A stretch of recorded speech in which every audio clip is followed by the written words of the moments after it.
Hello, everybody. This is Noah and John, and we are from Urban Digs, and we are talking Manhattan today, Johnny. And we're talking about a very, very, very timely and hot topic that's going on right now. This commission structure change that's going to be hitting a lot of our co-brokerage agreements January 1, 2024. I don't know when the exact court date is set to be resolved or stuff like that, but we're going to try to answer some of those questions today, Johnny.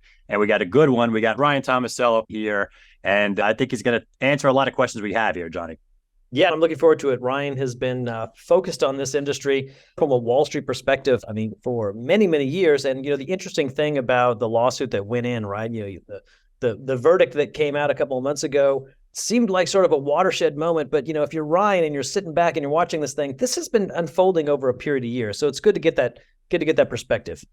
Yeah, exactly. We got Ryan Tomasello. He is a managing director over at KBW. Ryan, thank you for joining us today. And let's just start high level. I would like to know, Ryan, first off, and get it out of the way, what is your company's angle in the situation? Yeah, thanks for having me, Noah and John. Appreciate the opportunity. I'm a Wall Street research analyst, so our role here is to cover a universe of public stocks and to provide investment advice to institutional investors across the street. And my coverage universe spans a diverse mix of real estate companies, real estate services, technology. I've covered real estate for the past 10 years here at KBW. And I do follow a lot of the brokerage stocks, along with my colleagues, some of the real estate portals. And so we've been following this unfold for the last 18 months or so and spent a lot of time trying to understand what this means for some of the larger companies out there, how investors should be positioning to respond to how this could impact them. Great. So let's start with that point. Indeed, let's drill down and could you explain it like I'm 5 years old? Yeah, it's not easy. And one thing I'll add is that, our approach to this whole storyline really is at a high level on a national basis. I know that, a lot of the folks in this audience might be more New York City focus, which is obviously a very nuanced market. So that's just one little asterisk I'll put alongside of all of my comments here. But, at a high level, you have a number of class action lawsuits, 3 initial ones going into the fall that were filed by individual home sellers, alleging that the rules and policies of the National Association of Realtors, all of the major brokerages, effectively are a collusion to enforce and maintain commissions, particularly on the buy side, those commissions that sellers and listing agents offer to buyer brokers. And so what you had here in October was the first trial, the first lawsuit that actually went to trial and got a negative verdict in terms of the verdict against NAR and 2 large brokerages, Keller Williams, Home Services of America, finding them guilty of colluding to enforce these rules that allegedly inflate commissions. And going forward, the question now becomes what the remedies will be to alleviate this, alleged anti-competitive structure. And you've also had a number of quote unquote copycat lawsuits filed once we have this precedent in this court. And so the question now becomes, what does this mean for market structure? What does this mean for commissions? Who's paying them? And so I'm sure we'll get into a lot of that. Yeah, I mean, you just set up a segue there perfectly, because that's my next question. I need to, the agents are the ones listening to this, and they are in New York City, and they definitely want to know, how does this hit them? What are the rule changes, and how does this all play out in practice? I think a very important thing to realize in this whole storyline is that these lawsuits aren't occurring in a vacuum. They're part of a much bigger storyline that spans really over the last century of very consistent criticism of the brokerage industry and the main powers at be NAR brokerages led by academics, the Department of Justice, the Federal Trade Commission. And so these lawsuits really represent the first time that this is coming to a head in the civil courts and going after what is really a key leg of the stool that that really keeps this whole system together in terms of cooperative compensation agreements in the MLS. And so knowing that the Department of Justice and other federal agencies like the FTC also have an invested interest here, who are in contact with the legal counsel in these court cases, have discussed the analyses that academics have run over the years. We have a good sense of what those stakeholders are looking for in order to promote what they think is a more competitive and fair market around how real estate commissions are set and paid and negotiated going forward. Ultimately, just to boil it down to the bottom line, we think that compensation agreements between buyers and sellers, listing agents and buyer agents in the MLS will be eliminated going forward. And so what does that mean? It means that buyers are going to be the ones who are negotiating compensation arrangements directly with their own agents, buyer agents, upfront at the beginning of the process. We think when this is all said and done, listing agents and home sellers will be prohibited from making these quote unquote blanket offers of compensation upfront that essentially preset commissions and afford buyers little flexibility really to negotiate commissions, but more importantly, afford buyers very little transparency around how this whole process works. Even sellers. It's one of the most surprising stats I came across in this whole process has been, I think something like 3/4 of buyers don't think that they're paying. They don't even know how their agent is paid. And going forward, that will change. And we think that ultimately puts competitive pressure, downward pressure on commission rates, particularly on the buy side. Yeah. And it's already starting to trickle down into the industry in practice. I know that on the first of the year, the agreements that the sellers are going to make with their agents are going to separate the buy side commission. It's not going to be one commission that's split. It's going to be two commissions. It's going to be X% for me, your seller broker. And then the seller gets to decide, would you like to offer a buy side commission? Right? That's in a nutshell, the conversation at the end of this whole thing. After all this stuff is would you like to offer a buy side commission? And so the seller has an option. So now you're going to have inventory, you have supply out there in this future world where X% of listings are offering 3% commission to buy sides. X% of listings are offering 1% or 2%, and X% of listings are saying, you know what, I don't want to offer a buyer's commission to anything. I mean, do you see how? Do you think that might be an unintended consequence to what they're trying to do on the other side, or they're not thinking that way? We've seen a lot of different changes around the edges occur over the last several years. Obviously the most recent ones have been ones like in the New York market, and on the broader national level, NAR saying that these offers of these co-broke offers can now be zero instead of as little as 1 penny. That's also what occurred in other MLSs, Bright, several months back, Northwest MLS back in 2020. I think the industry needs to start to realize, at least how we think this plays out, that this whole structure is going to be reset. There's no longer going to be these upfront offers, whether they're from listing agents or from sellers. So yes, near term, you've had this shift from, okay, we're clarifying that the offer is coming from the seller. It's no longer a split from the listing agent. That's definitely a step towards, where we're going, but it's a very small step because I think like I said, ultimately, there isn't going to be no longer a field in your MLS to make these offers. And at the end of the day, as a seller, when you are fielding offers from buyers, some of those buyers will have hired buyer agents and have determined what they're paying those buyer agents at the end of the day, whether it's a commission rate based on the price of the home, whether it's a flat fee, whether it's a la carte service. And that seller at the negotiation table will have the option to say, I will agree to pay that commission, or I will agree to credit you X amount of money at the closing table, just like a seller could do for other closing costs. But the important thing is that the seller is not setting the commission. It is being determined on the buy side up front. And so it's really this complete right upend of how agents and home buyers and sellers, know how the system works.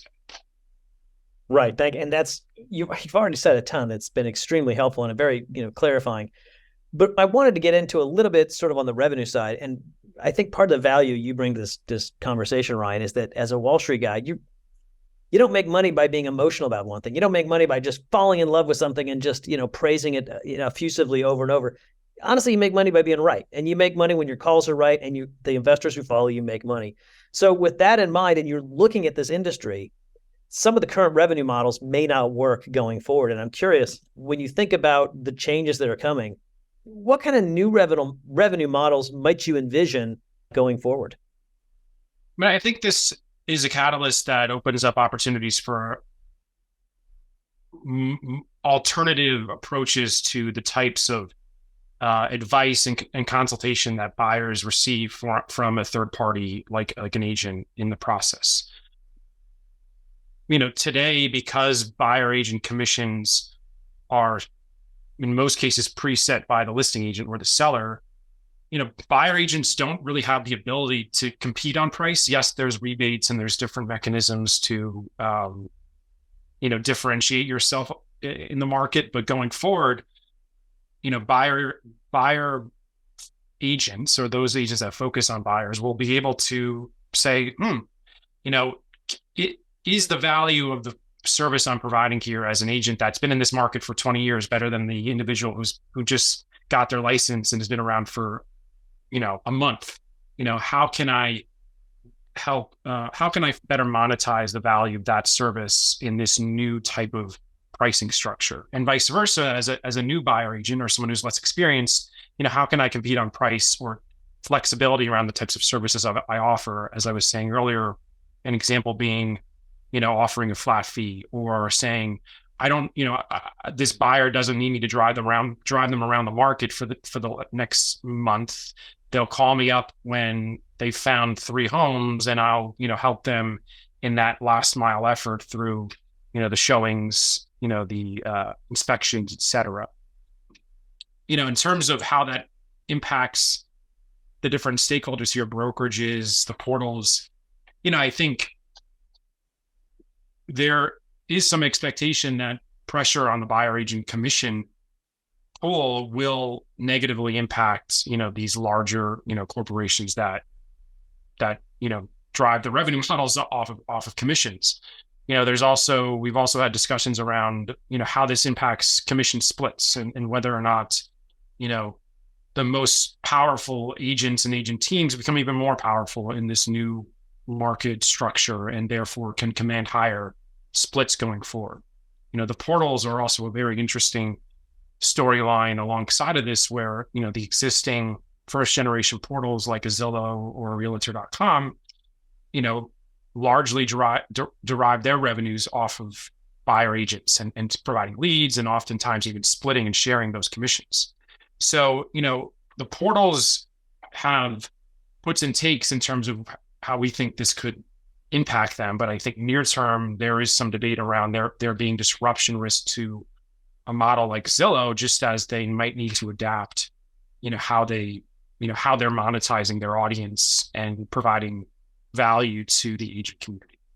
Yeah. So you think the teams is where it's really all going to be. Everything is kind of going towards teams. You think it's going to be a cannibalistic market towards individual agents over the longer run, right? Or at least it's going to be harder to compete on the longer run. I mean, if there's one thing that I think most industry folks tend to agree with when we've done work on this whole topic, it's that there's too many agents in this country.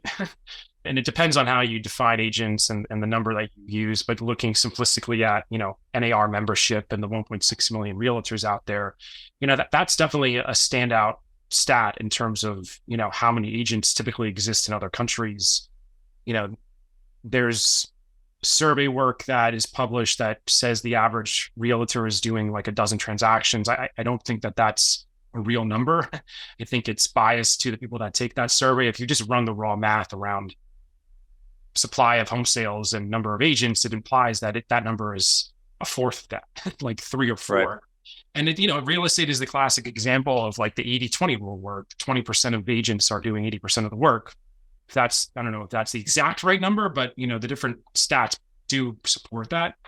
So at the end of the day, we think that you do see agent attrition come out of this whole shakeout, and that agent attrition ultimately benefits the real full-time value providing agents in this industry. And so I've said in my conversations with, folks that work in the spaces, if you know enough about this topic to care about it, you're probably going to be fine and should be rooting for this disruption, because, we think that competition in terms of, the number of agents that are out there competing for that commission might decline. And so even though the revenue pool might shrink, the pieces of that pie grow.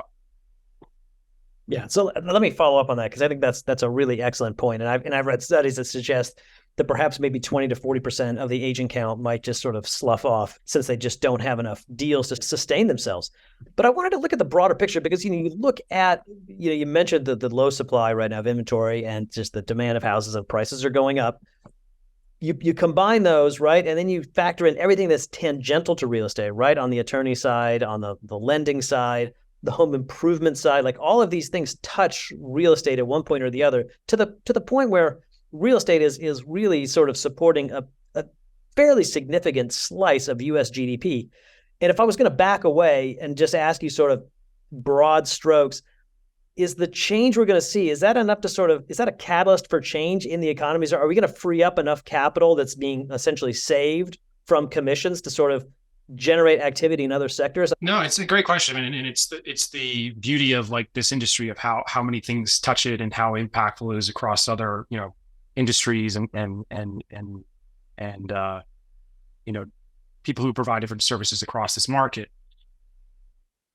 I think the big picture is that we think friction costs, as it relates to the housing transaction, will come down in the form of, commission rates coming down. And, this is a pool of assets that in a normal year, not like the one that we're in or the one we'll be in next year, in a normal year is turning over at a rate of $2 trillion annually.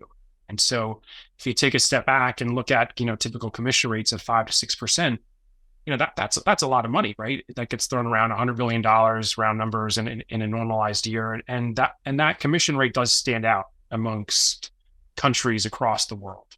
And so, we think that 5 to 6, if you run the math on an apples to apples basis, could come down, to 3 to 4 over the next, 5-10 years, depending on how this plays out and how much consumer education ensues.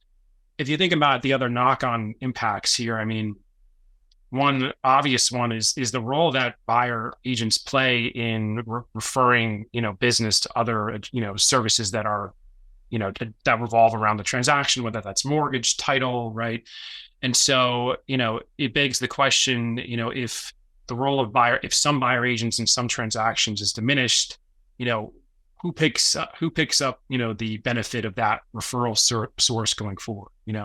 How do many of the, localized title agents or, mortgage loan officers source their business going forward? Now, mortgages will still need to be originated, and title insurance still needs to be underwritten. So it will go somewhere, but it's just an interesting consideration, when you think about the knock-on impacts here. And as I said earlier, I think the portal space is an interesting one. We talked about Zillow. I think another player that comes up a lot in this topic is CoStar and Homes.com, this new brand that they're building, and the revenue model that they're aiming to bring to the market that's a bit different and focused on the listing side and advertising listings as opposed to selling leads to buyer agents. And that really gets down this rabbit hole of market structure and MLSs and this different role that MLSs and portals play in different markets. But yeah, it's fascinating the amount of knock-on impacts that could occur when this is all said and done. Yeah, and Ryan, sorry, go ahead. No, I just want to throw one more in. Sure. Yeah, you think about the financial industry, right? Dodd-Frank certainly changed a lot of stuff, but there was definitely a lot of reorganization after that. But profit does return to the industry. The ship sort of righted itself. And you think about everything that happened in the mortgage industry, right? People still use loan officers to get things done. So it's not like we're replacing an entire set of people. It's just we're going to restructure how things are done. But it does seem to me, I think you're absolutely right. It does seem to me to unlock some opportunities here. I think the good word to use there, John, is like the great reshuffling, as I've seen others put it, where you have, this musical chairs of different shifting roles when all this dust settles. Yeah. Ryan, what's the timeline for how this all plays out? I mean, I think one thing to consider there is the immense pressure that all of these copycat lawsuits are putting on the industry at large to resolve this situation. Because, regardless of whether or not you think you're right or wrong, the threat of legal liability and a painful, legal process and legal fees is scary for a lot of folks, not knowing how to operate your business without incurring additional liability.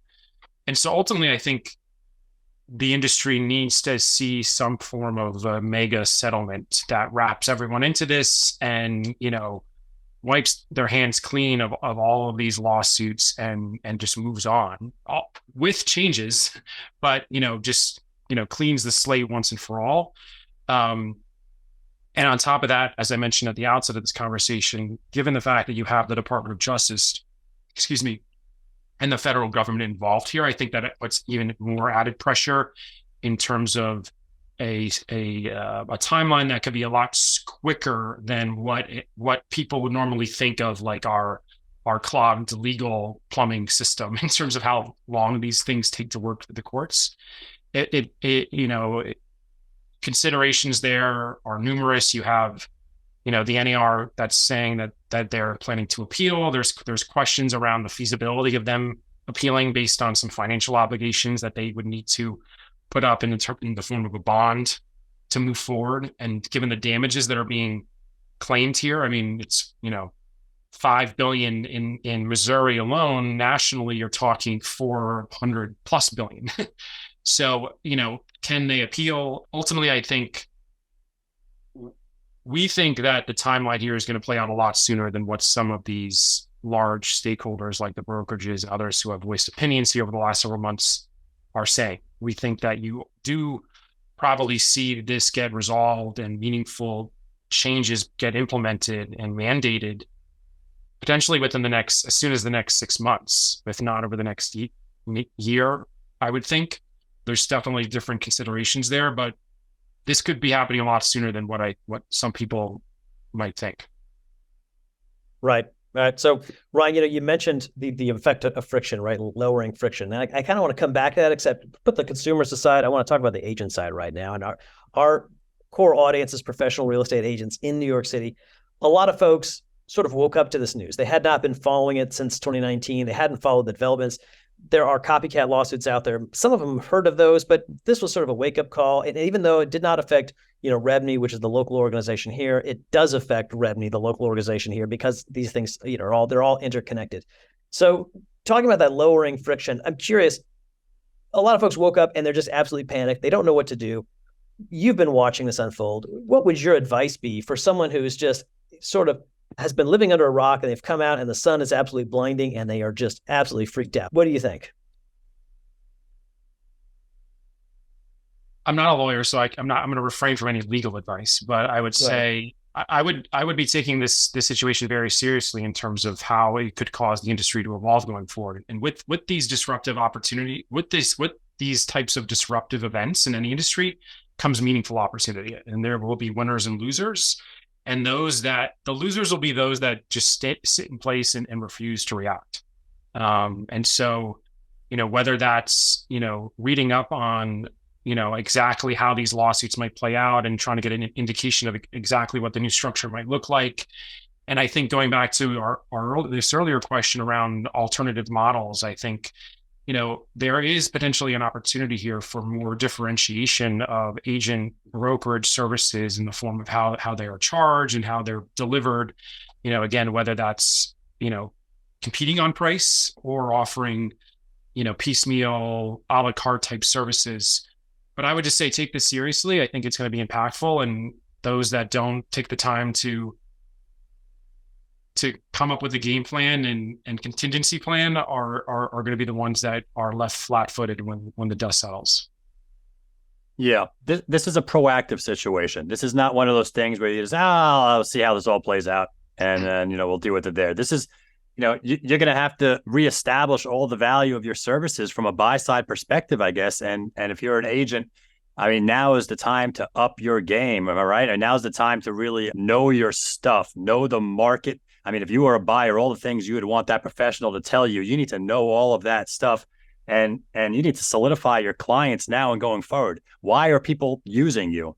I mean, these are questions, I guess, that brokers didn't have to answer all the time, but it might come up. It might come up now that it's being separated. I think we're moving towards a new structure where, buyer representation agreements, buyer agency agreements, whatever you call them, are going to be a standard practice. And these are going to be agreements that aren't maybe the soft, sign on the dotted line, don't even read it thing of the past that maybe a lot of agents use or buyers are used to. Buyer agents are going to need to actually pitch to buyers like why they should be hired and the value of the service that they're delivering to them and why they should get paid what they should get paid. I think buyers will be signing a contract that says, I am paying John and Noah X% at the end of this transaction. And that added transparency that buyers now have before they go out and start shopping for homes with an agent is going to be a big deal in terms of, like you said, Noah, buyer agents being very capable of validating that value that they're bringing to that home buyer, why they should be hired, why they should get paid what they should get paid. So brush up on that. And I'd say just one clarification. I mean, Repney is involved now in this whole legal process. I mean, they are a named defendant in one of these copycat lawsuits. So, there's no escaping, this whole fallout from this verdict. Yeah, it's coming. All right. Well, John, any final questions for Ryan? No, Ryan, appreciate it very much. Yeah. This has been very, very helpful. And again, Ryan, what I like about you is to repeat, for anyone that's joining us late, you are not in the New York City real estate business. You are not an attorney. You have an outsider's perspective, a Wall Street perspective. You are, for those of you that missed it, this is Ryan Tomasello, managing director over at KBW. And I really appreciated this perspective from all of your research that you've done on this topic for the last X amount of years. How long have you been covering this topic for, Ryan? Been following the whole lawsuit topic for maybe 18 to 24 months. But like I said earlier, we've been, following the whole industry in general for the last 10 years. So it's fun to cover. Yeah, in the last year or two, it really ramped up. So, I mean, thank you for sharing what you know about what's going on. Again, that is Ryan Tomasello, managing director over at KBW. That is John Walkup. I am Noah Rosenblatt, and this has been Talking Manhattan, and we will catch you next time.